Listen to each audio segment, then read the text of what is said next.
The kettle hissed softly as I stood in the kitchen, pouring boiling water into the same chipped mug I used every morning. The peppermint steam curled toward my face, a gentle warmth against the cool air that always clung to our home in November. I moved slowly, deliberately, every motion calculated, habitual. The house was modest, but it was mine. Well, ours. Though lately, I've been feeling more like a guest in my own marriage. I settled into the worn leather armchair by the window, phone in one hand, tea in the other. The mortgage app was already open, the familiar figures blinking up at me like a silent ledger of loyalty. Another $1,237 scheduled to be transferred tomorrow for a house I didn't live in, owned by people who rarely acknowledged my name unless something needed fixing or funding. 10 grand. That's what it would be by the end of the year. $10,000 sent to Mara's parents' account in slow, steady increments, all under the label of help. It was Mara who had asked, always with a pained look in her eyes and a hand resting on my arm. They're just trying to stay afloat, Caleb. They'd never ask you directly. You know that. I did know. Gerald would never ask. That would mean admitting vulnerability. Instead, he worked in well-practiced tones of politeness that disguised entitlement. Sandra didn't even use words anymore, just quiet, lingering looks like a child at a store window. Mara was the conduit. And I was the ATM with a wedding band. The phone buzzed against my palm, jolting me from my thoughts. I glanced at the screen. Gerald. That alone was strange. He rarely called unless something had gone wrong. I thumbed the screen and brought it to my ear. Caleb, came his voice, warm, overly smooth, the kind of tone you use with someone you want to impress, but don't respect. Hey, Gerald, I replied evenly. Just calling to touch base. Everything good with you and Mara? Yeah, we're good. I sipped my tea. That's great. Listen, I just wanted to give you a heads up about Thanksgiving. We've decided to keep it really small this year. You know, just the immediate family. I didn't react immediately. I let the words hang in the air, like smoke from a candle snuffed out too early. My brain did the math before my mouth could speak. Immediate family. That included Mara, her sister, their kids. Probably Sandra's book club friends too. But not me. I see, I said calmly. Thanks for letting me know. Oh, yeah, of course. Just didn't want you to feel blindsided or anything. We figured with how busy everyone's been, it made sense to simplify. Simplify. I let the silence stretch, watching a bird land on the railing of the porch outside. Its tiny claws gripped the wood with more ownership than I had ever been allowed to show around Gerald's table. Well, I said quietly, thanks for calling. He chuckled, that low, smug laugh he used when trying to sound casual. All right then, give Mara my best. I hung up before he could say more. My hand didn't shake. My heart didn't race. There was no outburst, no bitterness. Just stillness. A cold kind of clarity. I opened the banking app again. The payment was still scheduled. $1,237.08. Due tomorrow. With a few taps, I canceled the transfer. Another few taps, and I deleted the recurring payment. No message. No warning. No explanation. My eyes moved to the kitchen counter, where the mail sat in a cluttered stack. Half of it was for me. The other half was hospital bills, repair receipts, and mortgage notices addressed to the house Mara grew up in. The house I'd been quietly helping to preserve like some aging relic of their family's pride. And yet, I wasn't family. Not really. I stood and walked to the kitchen, placed my mug in the sink. It clinked gently against the porcelain. I ran the faucet for a moment, then turned it off without rinsing. I didn't feel angry. I felt unburdened. Mara wouldn't be home for a few hours. She had a client meeting, then a dinner with her firm. I imagined her laughing over wine, confident that I was home being the dependable man who always said yes. I walked back to the armchair, sat down, and stared out the window as the light shifted from silver to gray. The wind picked up. Leaves danced across the street like they were trying to run away too. The silence in the house felt different now. Not empty, honest. For the first time in a long while, I wasn't waiting for someone else's approval. I wasn't calculating how much love I could buy with another deposit. This was mine. And finally, I wasn't giving it away. I stared at the spreadsheet on my laptop, the cursor blinking beside a growing list of numbers. I hadn't opened this file in months, maybe longer. It was a quiet ledger of debts I'd paid on someone else's behalf. Not for recognition. Not even for gratitude. Just because. The first entry was from nearly 4 years ago. $389.76 for Sandra's emergency dental surgery. We don't have insurance, Mara had whispered, sitting beside me at the kitchen table, her hand curled around mine. Please, Caleb. Just this once. I had nodded, not out of obligation, but because love can sometimes look like sacrifice, and I was all in. I scrolled down. Water bills. A gas line replacement. A roof patch job that turned into a full replacement after Gerald tried to do it himself and nearly fell off the ladder. Then the new washer and dryer Mara insisted we gift them last Christmas, because the old ones were making too much noise and no heat. I never said no. Not once. Because somewhere in my mind, I told myself I was building something with them. That all this giving was part of being welcomed in. I thought family was earned by consistency, by being the one who showed up. But now, the numbers told a different story. I was building their legacy, not mine. Gerald had once called me the silent investor. It was during a backyard barbecue 2 summers ago. I was flipping burgers on the grill while everyone sat around drinking iced tea and pretending they didn't notice the heat or the tension between Mara and her sister. Gerald walked by with a grin and a clap on my shoulder. You're the real MVP, he said loudly. Our silent investor, right? Everyone laughed. Even Sandra, sipping wine beside the hydrangeas. I smiled too, back then. Not because it was funny, but because I didn't want to make things awkward. Because I thought maybe, just maybe, being the quiet one was still a kind of strength. But silence is only strength when it's voluntary. Now it felt more like a muzzle. I clicked back over to the mortgage file, the biggest entry of them all. I'd only just realized the full weight of it. The house had been transferred into my name temporarily during a refinancing attempt Gerald bungled last year. He said it was just for the bank, that I had the better credit score. It'll only be on paper, Caleb. Nothing changes. But I should have known better. Since then, every payment had gone through my account. Every email from the mortgage company came to me. I had assumed the paperwork would be corrected eventually, that they'd fix it. They never did. And I never pushed. Until now. I highlighted the latest line and typed beside it, canceled after exclusion. It felt cold, clinical, but somehow that formality gave me peace. A clear reason for a clean break. I stood up and stretched, joints popping softly as I moved. The air in the house was cool, crisp. November always carried a sort of quiet finality with it. The wind tapped against the window, as if asking to be let in. I left it closed. In the living room, the fireplace remained unlit. I sat in the armchair again and stared at the mantel. There were pictures, Mara in college, our wedding, a blurry snapshot of us with Gerald and Sandra at their 35th anniversary dinner. I looked at their faces now and didn't feel warmth. I felt calculation. Politeness packaged over passive dismissal. Was I really just a line item to them? A reliable balance? They never asked how I was doing. Never called unless there was a need. Never included me in the decisions. Just assumed. Assumed I would pay. Assumed I would show up. Assumed I was fine with invisibility. I wasn't. Not anymore. There was a knock at the door, just 2 short taps. I froze for a moment, then relaxed. It was the mailman, dropping a package on the porch. I waited for the sound of footsteps retreating before standing to retrieve it. It was for Mara, something she'd ordered from a boutique in New York. I placed it on the console table and returned to my seat. I glanced at my phone. No messages. No calls. Not from Gerald. Not from Sandra. Certainly not to check on me. That was the clearest message of all. I opened the spreadsheet again and added a new note. Emotional cost. Silence. Visibility. Dignity.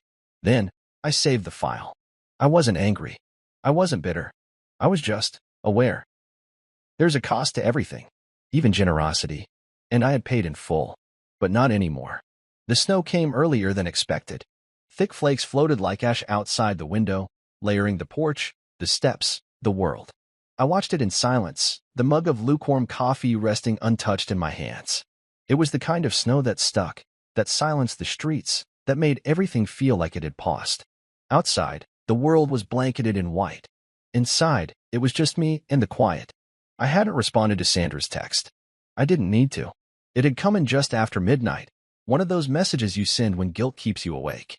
Just confirming that the mortgage payment went through, with a smiley face at the end, like this was a polite routine and not a lifeline she was hoping I hadn't cut. But I had.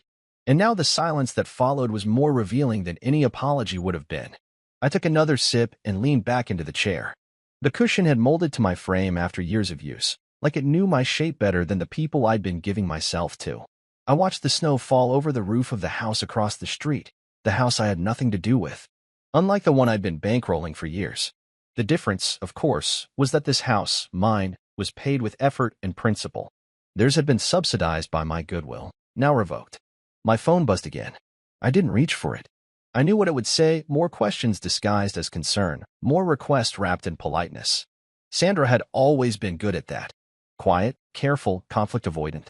She'd never raise her voice, but she could weaponize silence better than anyone I'd ever known. Her version of peace was just pretending problems didn't exist until they disappeared or someone else fixed them. I'd been that someone for too long. I set the coffee down and walked into the hallway. The thermostat clicked as the heater kicked on, trying to fight the creeping chill that had settled into the corners of the house. It was a subtle kind of cold, slow, creeping, almost unnoticed if you kept moving. But the moment you sat still, you felt it in your bones. That's what it felt like with them, like winter had been slowly taking over, frost forming beneath the surface. And now that I'd finally stepped back, it wasn't just them freezing. It was me thawing. In the guest bedroom, I stood in the doorway and stared. The bed was neatly made, throw pillows arranged just so. This room used to be for company, an afterthought. Now, it was mine. Not out of punishment. Not out of distance. But reclamation. It was the first room I'd walked into and said, "This space is mine." Mara had noticed, of course. She asked questions I didn't answer right away, her tone brittle, unsure whether to accuse or to beg. I didn't want to fight. I wanted understanding. But that wasn't something you could force. I wandered back into the living room. Baxter, my old retriever, lay curled up on his blanket near the fireplace. He looked up as I passed, tail thumping once in recognition. I paused to scratch behind his ears, and he nuzzled into my palm. "Good boy," I murmured. At least someone still looked at me like I mattered without needing anything in return. The snow was heavier now. The wind howled through the gaps in the siding. I thought about their house, 3 stories of outdated pride and aging plumbing, and wondered how cold it would get tonight. How many blankets they'd need. Whether the draft in the guest bathroom would finally turn into a pipe burst. And I didn't feel cruel. I felt finished. The difference mattered. Jonas had warned me months ago. He was my accountant. But more than that, he was one of the few friends who didn't tell me what I wanted to hear. "You're building their legacy, not yours," he'd said over beers at the bar. I brushed it off then. Thought he didn't understand the nuance of family dynamics. Turns out he understood it better than I did. I picked up my phone. Sandra's message still sat there, unopened. So did one from Mara, asking if I'd seen her mom's text. I hadn't replied to either. I wouldn't. Not yet. Maybe not at all. Instead, I placed the phone face down on the table, walked to the window, and opened it just a crack. The cold air rushed in, immediate and biting. But it was honest. It didn't pretend. It didn't manipulate. It just was. I breathed it in and let it fill my lungs. Outside, the house I helped preserve was about to face a long winter without my warmth. Not because I wanted to see it fall, but because I finally understood. I was never inside it to begin with. Dinner was quiet, too quiet. The kind of silence that isn't peaceful, but watchful. Mara sat across from me, her fork moving slowly through a plate of roasted chicken and vegetables, but her appetite was a ghost. She wasn't looking at me. She was watching me, gauging, measuring, like someone bracing for a storm but unsure which way the wind would turn. I knew the moment would come. The moment she'd ask. She was never one to sit comfortably in tension. She needed resolution, even if it was paper-thin and taped together with half-truths. But I wasn't interested in taping over cracks anymore. "You've been different," she said finally, voice soft, like she was testing the weight of the words before letting them drop between us. I didn't look up. I cut another piece of chicken, chewed slowly. Swallowed. "Have I?" She set her fork down. "Don't do that. I'm not picking a fight. Didn't say you were." She exhaled sharply, folding her hands together. "You've been pulling back. Sleeping in the guest room. You barely speak when I get home. You didn't even tell me about the mortgage." That stopped me. I set my knife down carefully, then looked her in the eyes. "Did your father tell you he uninvited me to Thanksgiving?" Her lips parted slightly, but no sound came. Her brow furrowed. "What?" "He called me. Said they're keeping it small this year. Just family. Told me I didn't need to come." Mara blinked, her face flickering between confusion and discomfort. I don't think he meant it like that." "How did he mean it?" She paused. "Maybe he was trying to give you space. After everything you've done for them, maybe he thought." "No," I said gently, not with anger, just clarity. He said what he meant. I just finally heard it. Mara pushed her plate away, suddenly restless. You should have told me. You should have known. Her expression snapped up at that. Hurt, raw, but I wasn't trying to wound her. I was trying to peel back the veneer we'd been hiding behind for years. The one that said love meant enabling. That loyalty meant silence. I've been funding their lives, I continued. Quietly, steadily, without thanks, without expectation. But when it came time to gather, to sit at the table, I wasn't family enough. Her shoulders slumped. You could have at least warned me before canceling the payment. Like your father warned me before uninviting me? That's not the same, she said, heat rising in her voice for the first time. No, I agreed. It's worse. Because one of us was trying to protect someone, and the other was trying to erase someone. Mara looked away. Her jaw clenched, a quiet tremor in her chin. I watched her closely, not to hurt her, but to understand her. For years, she had stood between me and her parents, a buffer wrapped in compromise and guilt. But this time, I wasn't asking her to choose. I was just stepping back. I'm not angry, I said softly. I'm tired. I'm done fighting to be included while financing the privilege of being forgotten. She didn't respond. Not right away. I stood, picked up my plate, and carried it into the kitchen. The sink was half full with cold water and a few pans from the night before. I rinsed the dish, set it down, and turned off the faucet. I didn't slam anything. I didn't raise my voice. Behind me, she spoke. So what now? You sleep in the guest room, and we pretend this is normal? I turned, leaning against the counter. No pretending. I'm reclaiming space. I've given up a lot of myself trying to hold everything together. Right now, I need to hold on to what's left. She stood too, arms crossed. You didn't talk to me. And your parents don't talk to you either, I said quietly. They just decide. And you defend them, even when it hurts. That landed. I saw it in her eyes. I don't want to fight, she said again, softer this time. I'm not fighting, I replied. I'm just no longer apologizing for not being invisible. A long silence fell between us. She looked smaller somehow. Not defeated, just uncertain. And I knew then that this moment wasn't about winning. It was about telling the truth, finally, without fear of shattering the fragile glass between us. I love you, Mara, I said, meaning every word. But I won't pay to be dismissed. Not anymore. She nodded slowly, blinking back something she wouldn't let fall. I need to think. So do I. I walked past her, down the hallway, and into the guest room. The sheets were still neat from the night before. I shut the door softly behind me and sat on the edge of the bed. I wasn't angry. I wasn't cold. I was reclaiming warmth, one room at a time. The kitchen felt quieter without her. No clinking glasses, no soft humming from the hallway while she got ready for bed. Just the ticking of the wall clock and the occasional groan from the old pipes overhead. I stood in front of the stove, watching butter hiss and melt into the pan as I grilled 2 slices of sourdough, the kitchen dimly lit by the warm amber glow of the hanging pendant light. Grilled cheese and soup. Simple. Comforting. Mine. The first text came just as I flipped the sandwich. Sandra, just checking, did the mortgage payment go through? That was the second time she'd asked, and she still hadn't acknowledged the call Gerald made. No mention of Thanksgiving. No apology. Just a quiet nudge to resume the pattern. She didn't want the truth. She wanted compliance. I didn't respond. I read it twice, then locked the phone and slid it across the counter like it had nothing to do with me. Because it didn't. Not anymore. The soup simmered on the back burner, filling the room with the scent of tomatoes and basil, warm and rich. I ladled some into a bowl, slid the sandwich onto a plate, and carried both to the table.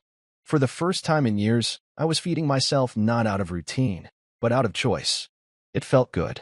It felt like something I'd forgotten, nourishment that came without obligation. A second message came through. Gerald. Hey, just noticed the payment might have glitched. Hope all's good.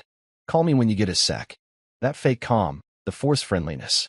As if we were buddies, as if the call where he dismissed me from the family table never happened.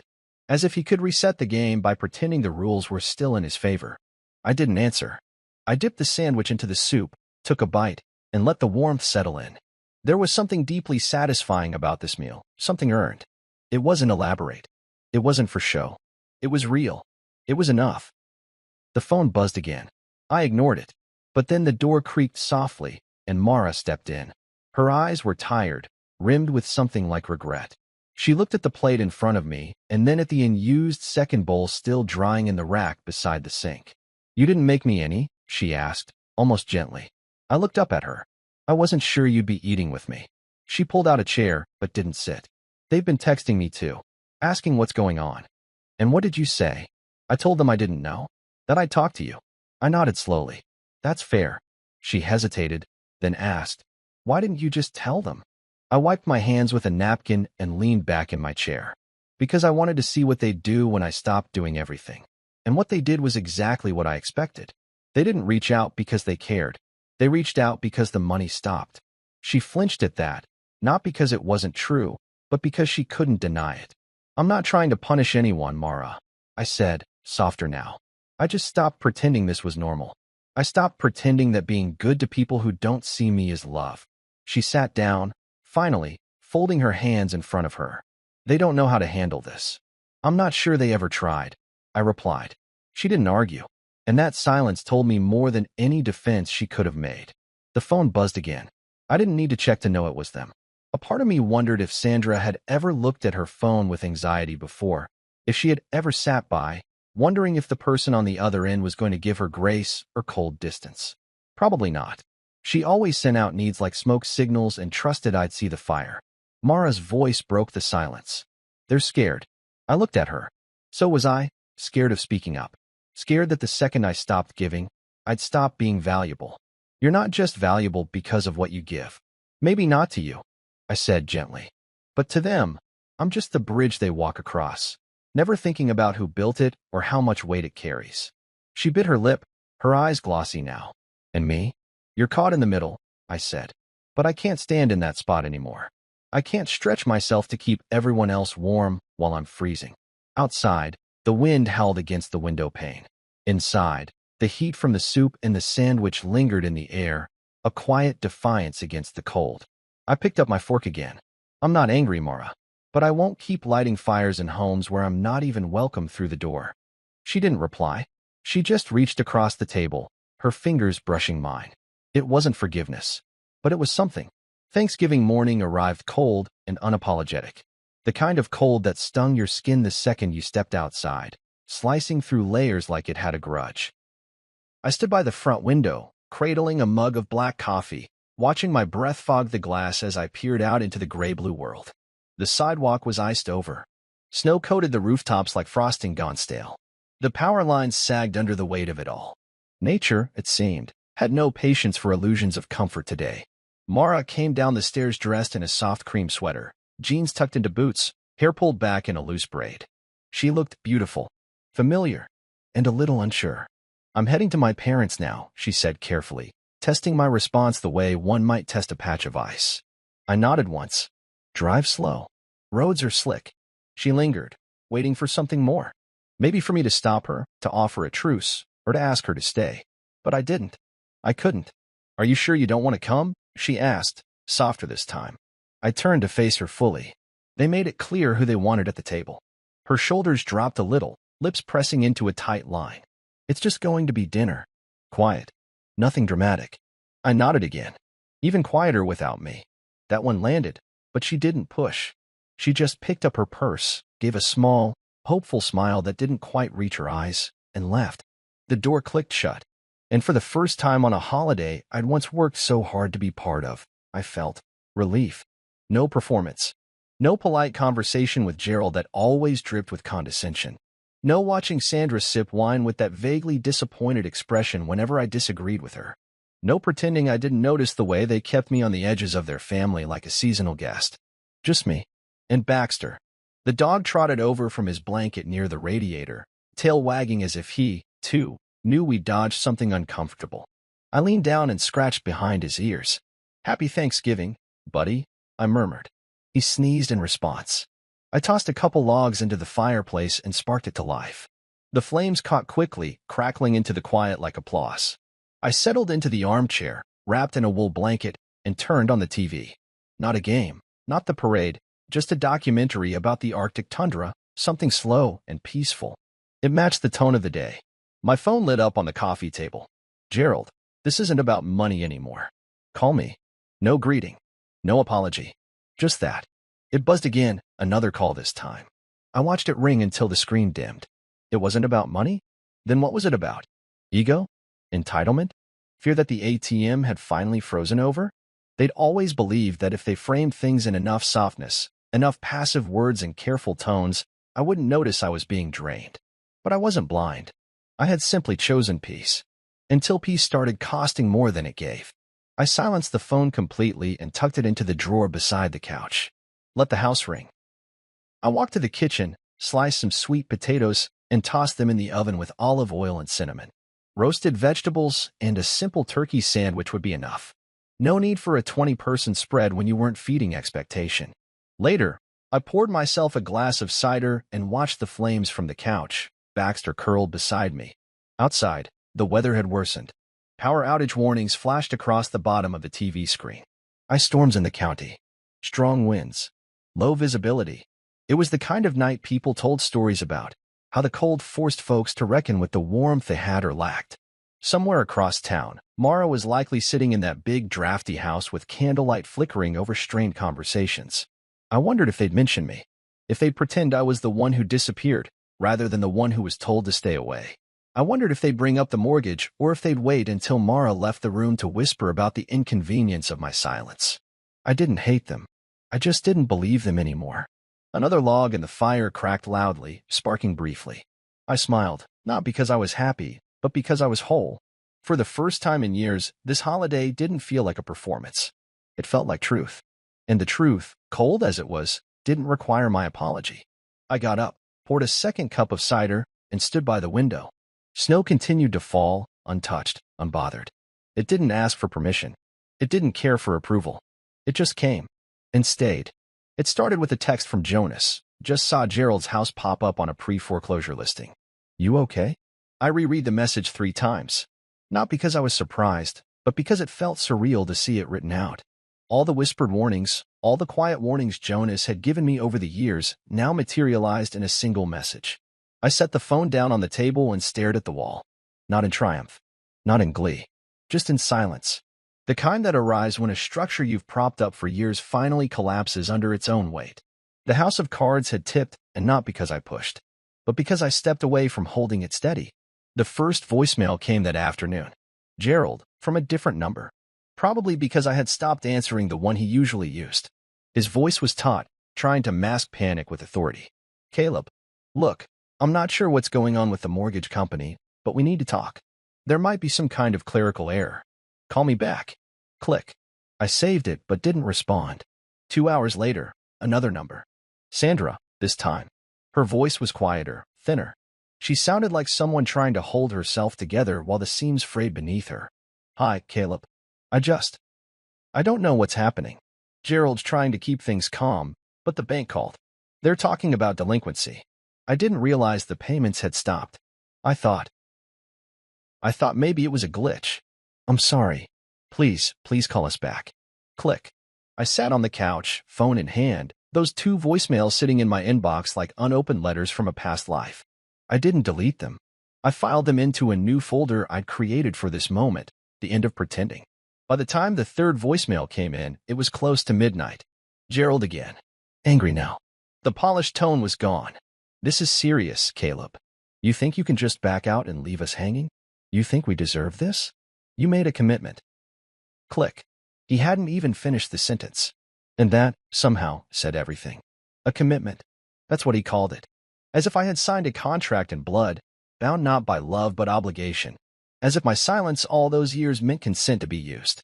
Not a single thank you across all those payments. Not a single act of inclusion. Just expectation, dressed up in polite words. Saturday morning, Mara came home. The door opened with a soft creak, and she stepped in like the cold had followed her inside. Her cheeks were flushed, red from the wind and more than a little from emotion. She took off her coat slowly, like she didn't know what to do next. I was in the kitchen making tea. I didn't look up until she spoke. They're blaming me. I turned toward her. She stood in the hallway, eyes brimming with tears that hadn't fallen yet. They're saying I'll let you do this. That I chose you over them. That I should have stopped it. I nodded once. That sounds like them. She blinked fast, as if trying to push the tears back into place. I didn't know what to say. I just sat there while they unraveled. I poured hot water over the tea leaves and let the steam rise between us. She stepped closer. Did you really stop the payments completely? Yes. Her voice cracked. And you didn't tell me? I met her gaze. Would it have changed anything? She opened her mouth, but no sound came out. And then quietly, she walked over and sat at the table. I didn't want to be in the middle, she said softly. I didn't think I'd have to choose. You don't, I said. Not between them and me. You only have to choose whether you want to keep standing in the crossfire or step out of it. She buried her face in her hands. Her shoulders trembled. I stood still, letting her break in the safety of the room we built together. When she finally looked up, her eyes were rimmed red. They're going to lose the house. I sat across from her. I didn't do that, Mara. I just stopped preventing it. She looked at me like she was seeing me for the first time, not as the calm, ever-steady provider, but as a man who had finally put down the weight. I sipped my tea. It was strong and a little bitter, but real. And for once, I didn't offer a solution. I offered truth. The knock came just after 7. Not the hesitant tap of a delivery man or the light rap of a neighbor. It was deliberate, firm, rhythmic. Like someone trying to remind me that they still had authority. I already knew who it was before I even stood up. I'd been expecting it ever since Mara told me they were blaming her. Ever since the voicemails stopped coming and silence replaced panic. When people like Gerald don't get what they want through charm or guilt, they escalate. They show up, not to apologize, but to control the narrative face to face. I walked to the door slowly, took a breath, and opened it. There he was, Gerald Whitaker. The man who had once toasted me at our wedding reception with a speech so generic I could have been any man marrying his daughter. The man who had smiled at me over dinners, but never once really saw me. Tonight, he looked smaller, like the cold had shaved a layer off him. His gray coat was dusted with snow, shoulders tense beneath it, jaw clenched so tightly I could hear it before he spoke. Caleb. I didn't say anything. I stepped back and opened the door wider. He didn't move. This isn't how family handles things, he said finally, eyes narrowing. You let your pride put this whole family at risk. That word again, family. They loved to invoke it when it suited them. But I'd learned something over the years. In their world, family meant service. Quiet, reliable, replaceable. I stepped aside just enough for the warm glow of the house to reach his face. Behind me, the fire crackled gently. Baxter lifted his head from the rug and blinked at the interruption, but didn't bark. Everything in here radiated warmth, peace, and none of it belonged to Gerald. No, I said calmly. I let my silence end. He blinked. What you called family, Gerald, I continued, was me paying for your comfort while being treated like a stranger.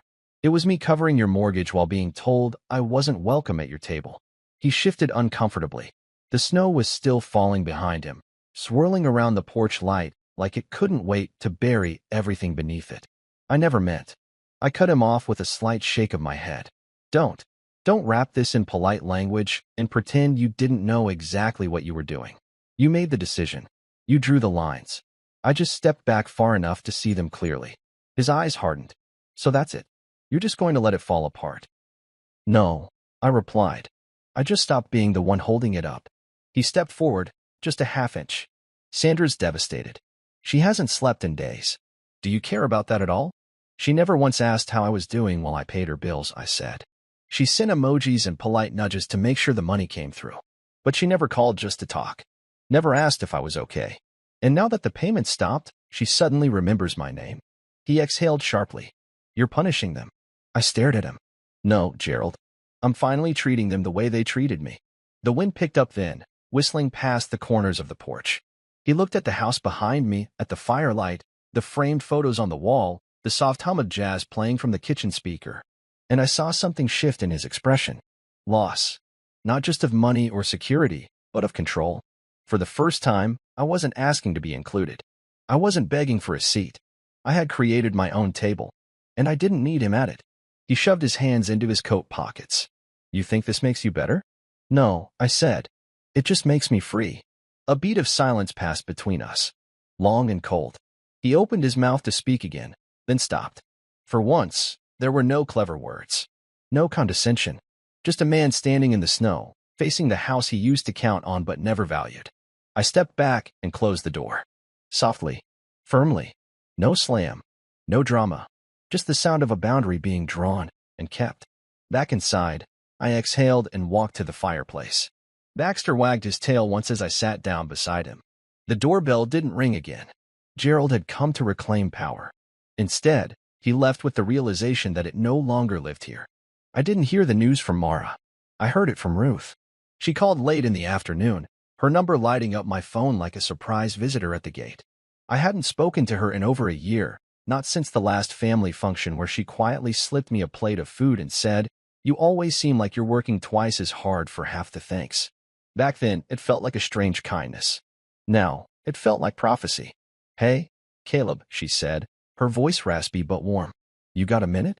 "Sure," I said, stepping out onto the porch with a fresh cup of tea. The snow had mostly melted now, leaving behind patches of slush and mud along the sidewalk. The sun hung low, casting long shadows across the yard like it was reluctant to set. She didn't waste time. They sold the house. I blinked. Already. 2 days ago. Fast and quiet. Gerald told everyone it was a downsizing choice. Said they were moving into something easier to maintain. "But you know better." I nodded, even though she couldn't see me. "Yeah, I know." She sighed. "Sandra's been crying to everyone. Talking about how you pulled the rug out. Said you ruined them." I didn't respond right away. I sipped my tea and let the steam fill the silence. "You okay?" she asked. "I'm fine," I said. And I meant it. "You don't sound surprised." "I'm not. The truth was always there. It just needed a cold winter to reveal it." She gave a dry laugh. "You always were calmer than most. If it were me, I would have sent that man a foreclosure notice with a bow on top."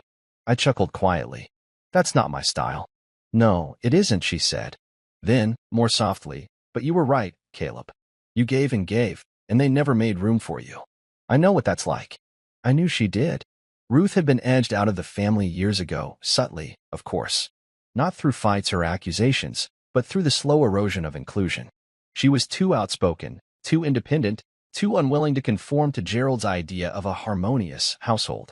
So they forgot her. They didn't invite her to birthdays. Stopped asking for her recipes. Eventually, she just faded from the family photos.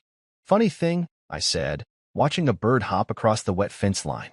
"They're not even mad that I stopped paying. They're mad I did it without permission." "Exactly," Ruth said. "It's never about what you do. It's about who gets to control the story." I let that settle, because it was true. For years, I had been writing checks to keep the narrative neat, to make sure everyone stayed comfortable. And the second I picked up the pen for myself, they called it betrayal.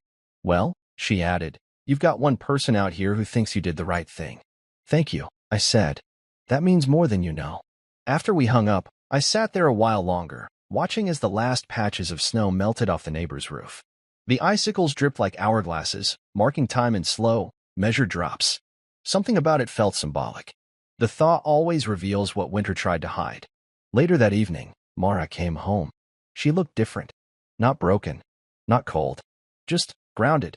Like someone who'd walked through fire and decided not to carry the smoke back with her. She slipped off her coat, set down her bag, and came to sit beside me on the couch. Neither of us spoke for a while. Then, softly, she said, "They think I betrayed them." I turned to face her. "Did you?" She looked down at her hands. "I don't think so. I think." I finally saw the cracks. I used to believe keeping the peace meant keeping them happy. But it wasn't peace. It was performance. I nodded. "It takes a long time to see it, and even longer to leave it."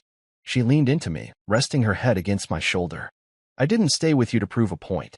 I stayed because when everything cracked, you didn't ask me to pick sides. You just let the truth be what it was." I wrapped my arm around her. I didn't need a side.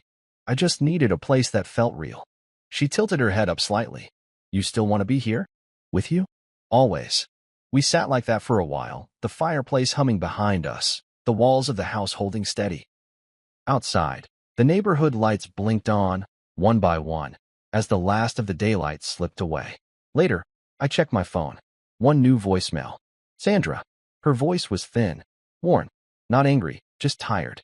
"They're saying you ruined us, Caleb," she said. "But deep down, I think they ruined themselves." Click. I didn't delete it. I just saved it in the same folder as all the others. The snow returned in waves, softer this time. Less angry. It came in quiet spirals, blanketing the ground like a fresh start instead of a burial. I watched from the front room, legs stretched out, a thick wool blanket draped across my lap. The fire cracked in the hearth, a steady rhythm that reminded me of breath, alive, persistent. Outside, the wind whispered but never demanded. Inside, there was peace. Not loud, not dramatic, just still. I had stopped waiting for apologies. Stopped expecting phone calls that acknowledged the years of quiet sacrifice. There were no gift baskets, no dramatic confessions of guilt, just space, new and wide in mine. And somehow that was enough. Mara visited her parents a few times since the house sold. She never stayed long. Said the new apartment was cramped, the energy different. Gerald had tried to downplay it as a strategic move, but everyone knew. The pride had crumbled. The illusion was sold off piece by piece. Still, Mara went. She wasn't visiting out of duty anymore. It was something else, something I never questioned, because she always came home. Today, she was out with a friend from work. The house was mine again for a few quiet hours. I made tea, green with honey, and brought it to the living room. Baxter lay curled on the rug near the fire, one paw tucked under his snout, breathing slow and content. A soft jazz playlist hummed from the speaker in the corner. I didn't miss the chaos, the guilt, the cycle of needing and giving and pretending it was all part of love.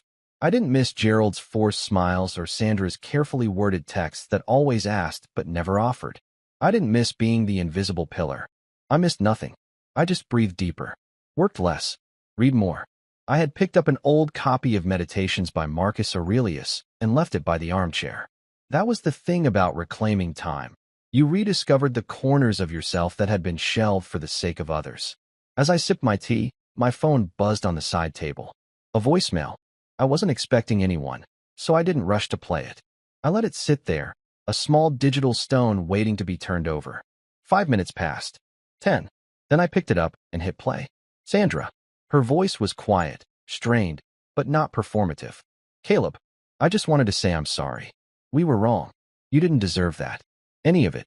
She paused. No crying. No pleading. Just that same quiet voice, the one I used to think was just careful, now finally sounding human. I don't expect you to call back. I just needed to say it. Click. I stared at the screen for a long time after it went dark. Not because I didn't believe her, but because it was the first thing they'd said that didn't come with strings. I saved the voicemail. Then I set the phone down without replying. Some things didn't need a return message. I stood and walked to the fire, tossed another log on, and sat back. The warmth reached my toes first, then moved up, wrapping me in something far more sincere than forced forgiveness. Outside, the snow had picked up again. Flakes drifting sideways in lazy arcs, settling into the yard like old memories finally finding rest. I watched them fall, feeling none of the tightness that used to pull at my chest during the holidays. There was no room for that now. The house, my house, was full of breath and quiet and presence. Mara came home later that night.